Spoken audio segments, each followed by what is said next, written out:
Udah gitu ada bekas kayak gigitan hewan buas gitu di pas patahannya. Assalamualaikum warahmatullahi wabarakatuh.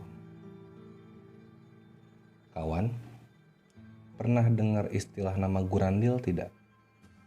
Kalau di daerah saya, gurandil itu adalah sebutan lain untuk penambang emas liar, yaitu para penambang emas yang menambang di daerah tanpa memiliki izin. Setahu saya, contoh ada di daerah Pongkor, Ambon, Gunung Butak, Pulau Buru juga ada. Terus kayak di Garut, Tasik, Riau, Bengkulu. Intinya hampir di seluruh wilayah Indonesia banyak penambang emas liar ini. Karena alhamdulillah Indonesia kaya dengan kandungan emasnya. Kisah yang akan saya sampaikan kali ini adalah kisah yang saya dapatkan dari salah satu gurandil tersebut. Ada orang bernama Asep, nama samaran. Dia ini usahanya ngewarung di kampungnya, tapi lumayan sukses lah. Jadi warung setengah besar gitulah, bukan kayak warung kecil.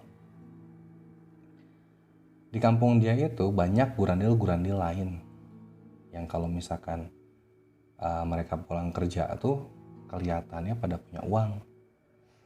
Ada yang tiba-tiba beli motor, gitu kan. Ada yang tiba-tiba beli gadean sawah. Terus ada yang renovasi rumah, ada yang kawin, macam-macam lah. Intinya gurandil-gurandil ini kelihatannya kalau pulang itu suka sukses lah. Terus karena dia ngewarung kan, wajar banyak gurandil suka jajan ke warungnya. Dan di warung biasa ada proses bertukar cerita gitu. Nah, gurandil yang ini nyeritain kan ke si Asep ini. Wih, di gunung lagi meledak katanya istilahnya tuh. Meledak tuh maksudnya hasilnya besar. Tuh saya pulang akhirnya alhamdulillah bisa kebeli ninja. Itu hasil kerja 2 minggu katanya tuh. 2 minggu. Karena dia tertarik, dia nanya kan teknisnya emang kayak gimana gitu kalau ngelubang tuh. Iya, diceritain sama gurandil itu kan. Kata gurandil itu ya kalau ngelubang kita berarti nanti nyari tempat, istilahnya kita gali lubang yang kira-kira ada emasnya. Atau bisa juga kita beli lubang yang sudah produktif. Atau bisa juga kita menyewa lubang yang sudah sedang produktif. Misalkan beli, istilahnya tuh beli waktu. Jadi kita beli waktu berapa hari, misalkan mau nyewa lubang itu, jadi kita bisa ngambil di dalamnya. Jadi nggak beli full gitu, cuman beli 3 harian gitu kan, atau 4 hari. Gitu. Emang modalnya berapa ya? Lumayan sih katanya gurandil itu kan. Mungkin sekitar 50 atau 100 jutaan gitulah, bahkan bisa lebih. Tapi kalau memang sekalinya hasil berapa? Penasaran kan ya dia. Gurandil jawab juga, gini aja lah bayanginnya kata itu. Saya itu cuma pekerja biasa kan, gurandil. Saya bukan pemilik lubang. Saya aja yang kerja bisa beli ninja 2 minggu kerja. Ninja waktu itu kan ninjanya masih yang RR, bukan ninja yang sekarang. Jadi harganya sekitar 30 jutaan kalau nggak salah. Tertarik gitu kan. Akhirnya dia ngobrol lebih detail sama gurandil yang cerita itu kan. Terus dia dibawa lah ikut ke daerah lokasi lubangnya. Kalau dulu waktu itu kata dia kebenaran dibawanya ke daerah Pongkor, di sekitar Antam. Ceritanya di situ dia diajak lihat-lihat lah kan, mana kira-kira lubang yang gimana sih prosesnya gitu kan, dari mulai pengambilan bahan dari dalam tanah, uratnya gitu kan, urat emasnya, udah gitu diangkat keluar, dipikul sampai ke lokasi penggilingan emasnya, udah gitu diproses kan, dimasukin ke bahasanya tuh gelundung gitu. Gelundung tuh kayak gelundung itu kayak tabung besi, tempat menggiling batu-batu bahan emas biar bisa bubuk gitu, jadi bisa diambil, diekstrak emasnya. Terus ada juga yang cara memprosesnya tuh dengan cara disiram, itu bahasanya sih. Yaitu dengan cara pakai borak, pakai sianida, macam-macam lah. Teknis itu sih ya. Di situ dia tertarik kan, akhirnya dia pulang dulu ke rumah. Kurang lebihnya dia ngambil uang, padahal uangnya uang tabungan kan. Dia tuh punya uang dari hasil ngejual sawah, itu aslinya sih, gitu. Dan tabungan dari hasil jualan warungnya. Dia pamit dulu sama istri sama ibunya, kan, terus berangkat lagi ke daerah Pongkor tersebut di Bogor gitu kan. Di situ dia diem di gubuk temennya itu, karena kalau di daerah penambangan gak ada rumah, cuman sekedar bilik-bilik sederhana lah gitu, gubuk lah, bisa ada alas asal jangan pas hujan, jangan kebasahan. Di situ dia cari-cari info, kira-kira mana lubang penggalian yang kira-kira bisa dibeli gitu kan, atau yang dulunya produktif terus sekarang nggak ada yang ngurus. Dipikirlah mana cari yang paling efisien gitu kan, karena kalau misalkan dia mulai menggali lubang baru, menurut perkiraan uangnya tuh nggak cukup dan itu akan memakan waktu yang lama. Jadi dia pengen mencari cara yang agak instan lah. Setelah milih-milih, nanya-nanya juga ke sekitar gitu kan, didapatkanlah satu lokasi lubang gitu kan yang dia pengen beli aja lah kayak gitu. Dia beli lubangnya seharga 25 juta, relatif murah soalnya lubangnya udah pernah longsor. Jadi butuh penanganan lebih lanjut lah, butuh modal lagi. Terus sama dia dimodalin kan, dibikin tahanan kayu biar nggak roboh gitu. Sampai udah bagus lagi aja lubangnya. Terus dia nyewa karyawan, cari orang-orang yang mau kerja buat ngambilin urat-urat emas atau mencari lah minimal kalau belum dapat juga. Soalnya dia sih kan bos gitu kan yang punya. Dia nggak mau ikut-ikutan ke dalam. Selain emang nggak punya pengalaman juga, berbahaya kan, taruhannya nyawa kayak gitu. Nah, dia dapat 10 karyawan, ya kan, terus dia beli bahan-bahannya kayak sarung tangan, baterai, sepatu boot gitu, macam-macam. Dari situ dikumpulin lah para karyawan ya kan, briefing dulu. Briefing, ditentuin lah katanya berarti kita dulu sih ini lubang itu produksinya diarah ke sini. Gitu. Maksudnya itu kan kalau di dalam lubang itu kan ada yang kadang-kadang ada cabang gitu, dalamnya itu kan ada yang ke kanan, ada yang ke kiri gitu kan. Terus ada yang bekas longsor, jadi kita harus bikin lubang baru muter gitu kan, menghindari longsorannya. Soalnya kalau bekas longsor dipaksain, rawan longsor lagi. Para karyawan berusaha mencari urat yang mengandung emas itu selama kurang lebihnya hampir seminggu lah. Dan setelah seminggu itu belum dapat apa-apa, masih cuma ngeluarin tanah dan tanah lagi aja. Karena di luar perkiraan biayanya. Dia pikir pas ke dalam itu, kata si Asep itu dipikir ke dalam paling cuma 2 hari gak ketemu. Ternyata gak segampang itu. Jadi modalnya juga ya hampir habis. Akhirnya dia stop dulu. Dia diskusi dengan para karyawannya. Kira-kira gimana ya ini? Ada jalan keluar gak nih biar bisa dapatnya gampangan dikit lah. Karena modal sudah cekak berkurang.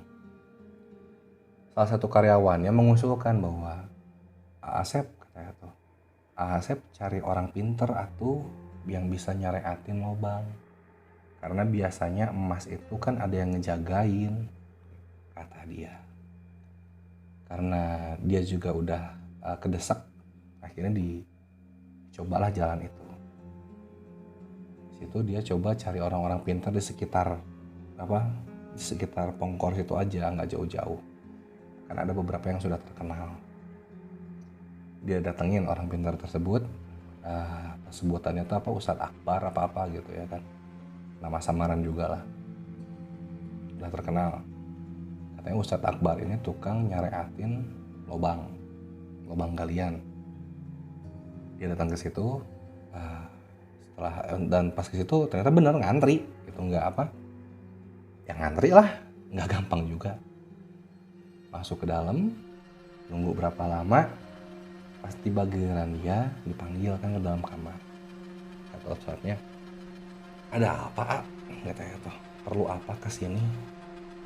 Kata Asepnya, ini Tad, saya kan ini lagi buka lubang di atas baru ngomong gitu aja Ustadznya udah ngerti gitu. Oh, udah hasil belum? Kata Ustadz. Belum, A. Terus gimana ya? Oh iya. Kata Ustadznya tuh, A dari mana? Kata si Asep, saya dari situ aja, dari wilayah situ. Terus kenapa nanya? Kata Akbarnya gitu, kata Asepnya ke Ustadznya. Soalnya proses cara mendapatkannya itu buat orang lokal dan orang luar wilayah beda. Biasanya kalau orang lokal lebih relatif gampang lah, syaratnya nggak berat. Tapi kalau orang dari luar wilayah suka agak ribet. Tanya kan, syarat apa maksudnya? Kata Ustadznya, yaitu kalau kita mau buka lubang itu kan ada yang jagain. Ya kan, goib itu kan menjaga emas, kata si Ustadz ini. Kalau mau dibukain, ya kita harus ngasih sesuatu sama goibnya. Biar dia ngerelain, biar emasnya diambil gitu, kata kasarnya tuh. Terus apa Tad? Katanya, syaratnya itu. Kata Ustadznya itu butuh ayam jago yang putih semuanya, tapi ada satu bulu yang hitamnya, seret gitu, aksen gitu kurang lebihnya sih. Tapi selain itu harus putih semuanya. Paruh putih kecuali jengger kali ya, itu sih tetap warna merah jambu kali. Saya juga nggak lihat ayamnya soalnya gitu kan, cuma cerita doang. Terus ya udah tuh saya telepon dulu katanya tuh ke kampung, siapa tahu ada ayam kayak gitu. Pas nelpon ternyata nggak segampang itu juga kan, yang nyusahin tuh bagian aksennya ini. Kalau ayam putih doang sih ya gampang gitu, cuman aksen hitamnya ini. Terus kata ustadznya, tapi kalau susah, ada kok teman saya yang ngejual kalau mau gampang mah. Oh iya, emang berapa harganya? Satu ayamnya tuh katanya 750.000. Emang butuh berapa ayam Tad? Butuh 2 sepasang. Karena sepenglihatan saya pun katanya tuh, yang jaganya pun sepasang. Yang jaga pihak goib di dalam lubangnya itu. Karena menilai syaratnya tidak terlalu mahal juga kan ya, cuman 1,5 jutaan gitu, disanggupin kan sama Asep. Tapi kata Ustadz Akbarnya, AA harus ngambil ayamnya sendiri. Emang ada di mana? Jadi kurang lebihnya jarak ayam sama dia itu sekitar 20 km lah. 40 menit perjalanan, gak jauh-jauh juga. Temannya itu kan, kandangnya. Terus kata si Asep, ya udah tuh A, saya ambil tapi nggak bisa sekarang. Soalnya saya masih ada perlu. Terus kata Ustadz Akbarnya, ya udah tuh A, nggak apa-apa, tapi jangan terlalu lama ya. Karena saya dapat syarat ini pun setelah nego. Mereka pengen mau dengan nggak apa-apa dengan syarat 2 ayam aja. Oh gitu, iya jadi ini udah ditungguin bahasanya gitu kan. Jadi kalau bisa jangan dilama-lamain. Asep pulang kampung dulu, ya kan, karena udah kangen lah, udah bosan kali gitu kan, di mana di gunung gitu. Nah, di situ pulang sekitar 4 harian katanya, balik lagi ke gunung. Dari situ dia datang ke ustadznya, minta alamat yang tukang ayamnya. Dia pergi kan ke tempat ayamnya. Pas nyampe ke tempat ayamnya ternyata dicari kan, Pak saya mau ngambil ayam yang pesanan dari Ustadz Akbar yang putih garis ada aksen hitamnya 2. Wah, telat gimana? Kelamaan, ayamnya udah mati duluan. Padahal baru 4 hari. Mati gimana? Katanya tuh lihat aja. Pas dilihat, leher ayamnya itu udah bahasa Indonesia ya, dipalitekeun, dipatahkan. Ya, udah gitu ada bekas kayak gigitan hewan buas gitu di pas patahannya. Karena dia nggak ngerti kenapa bisa terjadi seperti itu, Asep balik lagi ke ustadznya. Kata si A itu ayamnya udah mati duluan. Tuh Dimarahin kan sama Ustadz Akbarnya. Atuh sih kelamaan. Terus saya bilang juga segera, itu kan udah ditunggu di sana katanya. Udahlah, kalau gitu udah kepalang ini mah, beli lagi aja ya. Bukan salah saya kan, saya udah ngasih tahu buru-buru katanya. Nah terus si Asep nyanggupin, ya udah beli lagi 2 lagi. Terus dari situ bawa beli juga apple gin yang daun berapa, 9 apa 11 gitu kan. Sama beli minyak Poniba salwa katanya, terus butuh buat ritual. Saya nggak ngerti, cuman namanya katanya itu. Bahwa dikasih tahu kan urutan ritualnya seperti apa sama Ustadz Akbarnya, step by stepnya. Terus dia datang ke tempat dia ngelubang situ, sekitar situ. Dia diskusi sama karyawan ya kan. Jadi udah datang, ini syarat-syaratnya, ini langkah-langkahnya. Jadi katanya tuh harus ada yang pergi ke lubang ya kan. Terus dari situ mencit dipotong ayamnya, karena itu kan darahnya dibuang di muka lubang, di pintunya kurang lebihnya tuh. Terus dagingnya sih bawa pulang lagi aja, nggak apa-apa dimakan juga. Toh yang mereka makan itu, yang bangsa goib makan tuh cuman darahnya aja yang diminta. Ini juga kelahnya gitu kan, kelah ngeles ustadznya tuh gitu. Jadi kita mah bukan ngasih sesajen katanya, toh buktinya ayamnya sih kita bawa balik, toh darahnya emang kita makan juga kan, bahasa ustadznya. Ini mah jadi kayak mutualisme aja, kita makan dagingnya, mereka makan darahnya. Toh kita nggak bakal makan darahnya, udah haram kata ustadznya. Nanti udah beres dipotong gitu, nanti salah satu karyawan tuh harus ada yang masuk ke dalam, nanemin, gali tanah di dalam lubangnya, kurang lebih masuk sekitar 10 meteran gitu, gali di bawah, ditanam lah yang apple ginnya itu minyak wanginya yang tanam. Terus apple gin itu kan kalau kita buka isinya itu kan kayak wewangian gitu kan, kayak dupa kurang lebihnya gitu. Jadi kalau misalkan dibakar wangi. Terus nanti isi apple ginnya keluarin, bakar aja di dalam lubangnya, biar biar mereka tahu kalau kita udah datang lah, udah siap ritualnya, udah mulai dilakuin. Ditanya sama karyawannya, siapa yang sanggup ngelakuin ini? Kata karyawannya, ada emang itu kan beresiko ya. Si Asepnya sih jelas-jelas gitu. Jangankan berhadapan sama kayak gitu sama masuk ke lubangnya, dia udah nggak mau karena takut longsor. Adalah satu karyawan yang nyanggupin. Tapi bos katanya tuh, ada kali bonus buat saya. Yang nyanggupinnya itu ini siapa, Karna siapa namanya kalau nggak salah, Mang Karna. Ya udahlah, pengen apa bonusnya kalau misalkan udah beres ritualnya? Dia, saya pengen handphone baru. Iya, nggak apa-apa. Kan ritual ini kan harus ada jam tertentu sama hari tertentu dilakuinnya ya. Jadi hari Kamis, malam Jumat biasa jam 12 malam lah. Entah kenapa malam Jumat kayak sakral banget buat jin-jin kayak gitu kali ya. Kagak ngerti juga sebenarnya. Disepakatin harinya, dilakuin kan sama Mang Karna, ditemenin sama karyawan lainnya juga, ada beberapa orang yang nemenin, sama Asepnya. Asep sama karyawan yang lain nunggu di gubuk mereka, agak jauh sih dari lubang gitu kan. Terus Karna jalan sendiri. Setelah berapa lama ditungguin, kurang lebih ada 1,5 jam apa 2 jam katanya tuh. Tiba-tiba Mang Karna lari balik dengan terengah. Katanya dia tuh tolong gitu kan, minta tolong gitu maksudnya tuh. Lari sampai udah tangannya kebeset-beset gitu kan, kayak bekas jatuh gitu. Maksudnya tuh bukan kayak nyakar, jatuh. Udah gitu dia yang asana pakai sepatu boot tiba-tiba nyeker sebelah. Kan kalau orang di gunung malam-malam pakai senter yang ditempel di pala itu kan, ditaliin di pala, ini topi di helm gitu. Itu juga nggak ada, jadi dia gelap-gelapan lari.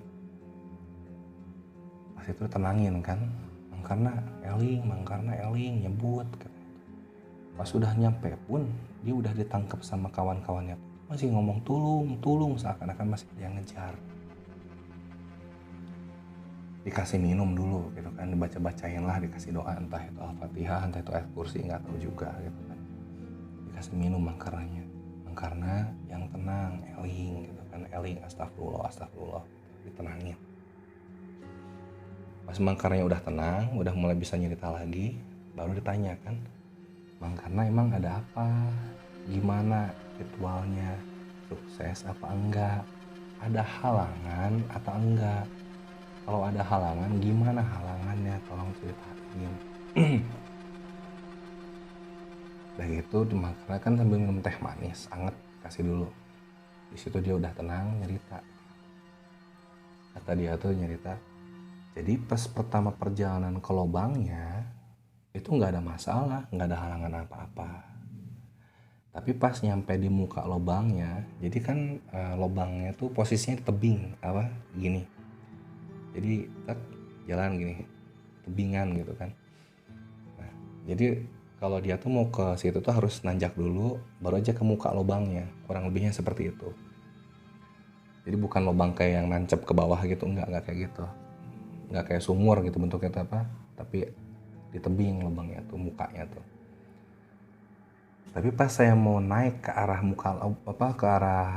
muka lubangnya, tiba-tiba angin besar berhembus, katanya tuh ngegelebug, bahasa orang Sunda sih. Di situ saya juga mulai perasaan gak enak, kata Mangkarna. Tapi karena tanggung jawab gitu kan, udah gitu saya di pala mikir handphone baru, itu bikin saya semangat. Emang karena di muka lubang dia ayamnya itu apa ya katanya tuh, tiba-tiba kayak panik gitu, yang asalnya tenang pas dibawa cuma gerak-gerak sedikit, petok-petok sekali-kali. Pas udah deket muka lubang berontak kayak mau kabur kemana, kata Mangkar. Tapi ditahan kan karena ditaliin semuanya, tapi berontaknya kencang banget ayamnya. Udah gitu dia pencit, dia potong lehernya gitu kan, dia tuangin darahnya di muka lubang, dua ayamnya. Terus ayamnya kata dia boro-boro mau dibawa pulang, berat soalnya kan perjalanan jauh, namanya juga medan gunung. Dia buang aja ke belakang ayamnya. Terus dia masuk ke dalam lubang. Jadi masuknya itu kan kalau ukuran lubang penggalian emas itu tidak besar gitu. Jadi kalau bukannya kayak kita masuk jalan diri gitu, enggak. Tapi kita kayak ngerangkak gitu jalannya gitu, kayak kalau orang Sunda ngomong ngorondang gitu, ngerangkak gitu kan. Jadi pakai tangan di bawah, dengkul di bawah gitu, dikit-dikit majunya di dalam. Nah terus dia seperti petunjuknya kan, dia gali lubang dulu di bawah tanah, pakai tangan juga bisa kali. Dia taruh minyak ponibaknya di bawah. Pas dia buka apel jinnya, dia taruh di kayak di kertas gitulah, apa kayu gitu kan buat alasnya. Nah pas dia bakar ini kan wangi gitu ya, kurang lebihnya kayak menyan gitu. Kata dia tuh bulu kuduk langsung merinding pas saat wangi itu nyebar ke ruangan gitu, ke lubang. Wangi banget. Tiba-tiba di dalamnya itu yang asalnya berangin, berhenti angin.